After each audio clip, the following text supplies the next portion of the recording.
All right, as promised, we are joined by Orlando Magic power forward, author, designer, probably does 1,000 other jobs I have no idea about. The man wears many hats, Mr. Jonathan Isaac. Jonathan, what's up, man?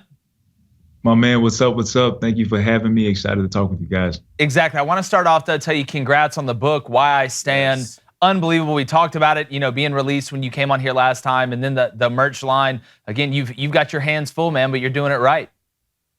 Yeah, no, it's been amazing. Becoming a national bestseller is not something that I ever would have imagined could be done, especially by me. So I'm just ecstatic and looking forward to keep moving with it. Well, no doubt. I really enjoyed reading it, man. And since this is your second time on here, you are considered now our NBA analyst. You know that, right? You can still be a player and now be considered an NBA analyst. 2 times you're in, man. Congrats. You know what? I'm down for it. So whenever you guys want to take, call me. Oh, for sure. Well, we'll do that. That's exactly right. We'll watch you do it, then call you over here and ask you about it. But, Jonathan, I was talking about off the top, the physicality of the Celtics. We talk about the size, but mixing the size, the depth of the size with the speed. The Warriors are scrappy. They're a physical team to have the guys they have. They're not the biggest team. But watching the Celtics kind of out-rebound them last night, watching them get multiple second chances on the offensive end to help keep them in front even when the Warriors made a run. Are you starting to notice a little bit of the size difference and physicality between these teams, or what are your thoughts on that? Yeah, for me, one of the things that I said from the beginning is that, on a paper standpoint, I think they're pretty evenly matched in terms of they got guys that can shoot. They got guys who can get a shot off at any time and just do amazing things. But at the end of the day, the Celtics are just bigger. And in so many ways, it's been shown of, Clay having to take tough shots, Steph, Poole having to really work for everything that he's getting. And so I think they're evenly matched, but I think the size is going to be the thing that wins out. I think it may be Boston's year. Yeah, and again, you look at even Clay and Steph, and Clay had a much better game, last night than he's had throughout the finals. But even the shots they were getting and making, they were having to earn those shots. It wasn't free-flowing like we've seen in the Mavericks series a little bit with Golden State. When you're watching Steph and Clay still be able to get their points, get in their bag, I think Steph had 31, Clay had 25, and yet the Celtics are still able to win by 16. If you're the Warriors, at some point, Draymond's got to play better than he did last night. Is that the missing piece for them to stay in that game last night? I don't know about the missing piece. I think Draymond has always done things that that don't really show up on the stat sheet, and so he's going to continue to be Draymond. If he puts in more points, that's great. I think the X factor for them is going to be Poole. It's going to be Wiggins really just having better games, having great games. They're going to have to score. Steph and Clay are going to have to score more because of the scoring of Boston, and then having to overcome that size and second chance points deficits and all that. Definitely. Yeah, Jonathan, thanks again for joining us. But we know that Boston hasn't been great at home, but they did come out and play well last night. Do you think that, in your heart, will this series go back to Golden State being tied to a piece? And could the home court advantage for Golden State be the deciding factor if this series goes 7? I think that's a great question. I think it's just something we're going to have to wait and see. I think that obviously the Warriors are going to be super motivated to come out and win the next game. And even once you do win that next game, I'm not saying it because I've been there, but when you do win that game, there is a tendency of just human nature to relax a bit. Oh, we're up 2-1, and so I think it could easily go back 2-2, and I think I would honestly bet on it for the Warriors to come out and win and take it back to Golden State. So with the Warriors, when you have Looney and Draymond and Andrew Wiggins on the floor at the same time, you're asking a lot for Clay and Steph to do most everything offensively. Clay was absent the first 2 games, really showed up last night. Obviously, Steph has had a good series. You talked a little bit about Jordan Poole, but with Boston's length and their ability to switch really 1 through 5, what else is Golden State going to have to do? I was telling these guys, Kevin Durant's not walking through those doors. Superman's not going to come save them, but they still have the ability to be explosive, and Boston will have letdowns on defense every now and then, or at least they did in the Eastern Conference Finals. What are the Warriors going to have to do to keep from getting run out by 16 like they did last night? Yeah, I think that they're just going to have to continue to be, super physical on the defensive end, try their best to limit those guys, and then they just got to make more shots. They got to put more points on the board, and not just coming from Steph and Clay. Like I said, Wiggins and Poole and all those guys got to step up and make more shots, and hopefully that's the difference. Yeah. I agree. The biggest thing that I saw from this game, from the last game, was the paint. It was the paint, and I don't understand how this changed so much. The game before last, well, let's go last game. Boston outscored the Warriors 52-26 in the paint. But then you go to the game before that, Boston had 24 points in the paint, and the Warriors had 50. That's such a dramatic change to me. What did you see different in this last game than the one before? Well, I think just physicality and maybe a little more attention to it. You know, you saw Tatum going to the hole a lot more. But that's the thing. They both teams can shoot really well, so it doesn't surprise me of Boston having 20 points in the paint because of how well they can shoot it. But when it's time to turn it on and be aggressive and pack the paint, they can, and they can do it better than Golden State. Mm-hmm. Yeah, I agree. Well, let's talk about Draymond Green. Right now, he has 15 points and 15 fouls in this series. Wow.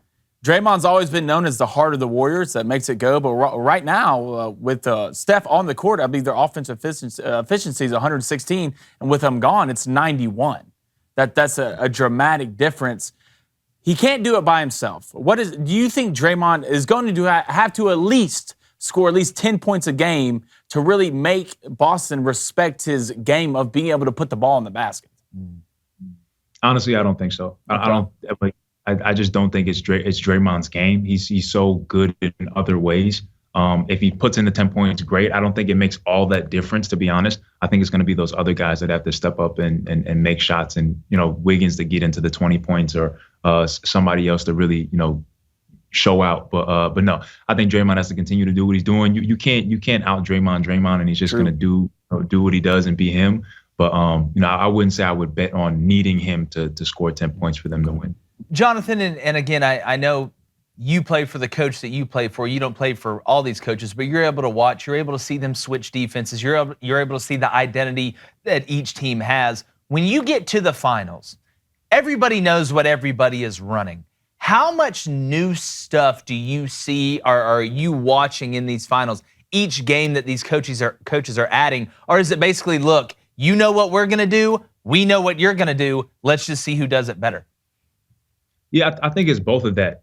Again, speaking from a place of inexperience, to a large degree when it comes to being in the finals, but having played a playoff series, I think it's a little bit of both. Definitely like, look, we've been running the same stuff. We may call it a different name or tweak it just a little bit, but especially over the course of 7 games, what I think this is going to go to, exactly what they're running, and it comes down to who are the men that are on the floor, and if they can make adjustments on the fly, if they can, throw something, in there to kind of keep the defense on their toes. But I don't think it makes much of a coaching difference in the way that they're going about it. I think they just let the guys get out there and hoop and try their best to make small adjustments.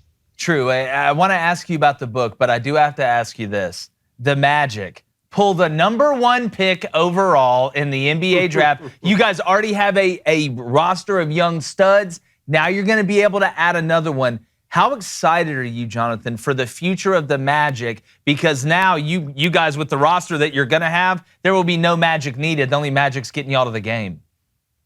Yeah, I mean, just extremely excited. The city's extremely excited. The coaching staff, the team, everybody's just excited. And I think we have every right to be with, the young talent that we have here right now, getting me back, getting the, obviously the #1 pick and whoever that's going to be, there. I think it's just exciting, and I'm just, happy to kind of start building upon the foundation that we're building and, get going. For sure. And tell everybody, Jonathan, again, the success your book has had, why I stand, everything you got your hand in right now, it's just like gold. It's taken off. Tell everybody, if they don't know already, where they can go get a copy of a national bestseller, because it is a great read.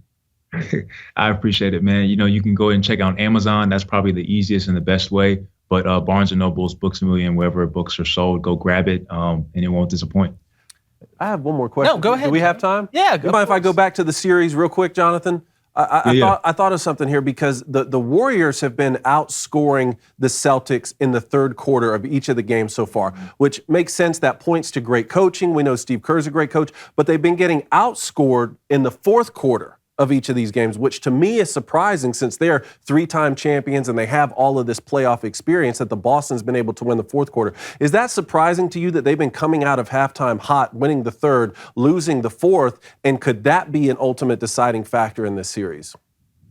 I don't think it's surprising at all, to be honest. I think, as you get to the last couple of stretches in the game, 6 minutes in the fourth quarter, defense is the biggest thing because everything slows down. You go possession by possession, shot by shot. And when you're able to have that length and that rebounding and the size that Boston has over one missed shot and then being able to get it and go and run and make plays on the other end with Boston shooting and all that stuff, it just, to me, it makes the difference. And it's tough on Golden State's end to put the ball in the basket at the end of the game when the defense really locks in. So I think the third quarter is just a part of their DNA. They come out, they make shots, but as we get into the fourth, you start to see that length and that defensive mentality kind of wear on them. Sounds like they'll need to build a cushion each game then. Yeah, well, it's luck. It sounds like the Celtics are better at making the adjustment to Golden State making the adjustment there you after go. halftime. But Jonathan, all right, I'm gonna put you on the spot. You can decline if you want. Are you going Celtics or Warriors? It's still early enough. Are you going Celtics or Warriors?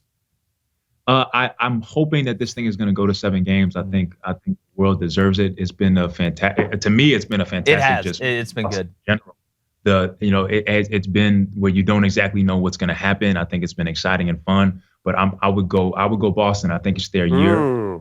Staying with the East, and they can make it happen. Definitely. And I will let everybody know, one person on this set picked Jaylen Brown to win the MVP. He's playing pretty good. Yeah, he's the guy talking over. Well, I'm just saying, I don't want to jinx him. I mean, JB's been balling. You just jinxed it. Well, we'll see. But Jonathan, we appreciate you coming on, my friend. Like I said, anytime we're talking NBA, would love to have you. Congrats on all the success. Why I Stand. Everybody go check it out in the merch line as well. I'm sure we'll talk again soon. Yes, sir. Thanks so much. All right. All right, hey, if you like what you heard, go ahead and ring that bell. Turn those notifications on. We're bringing it every day, daily from 2 to 3 Central, and we want you here. I can hear it ringing now.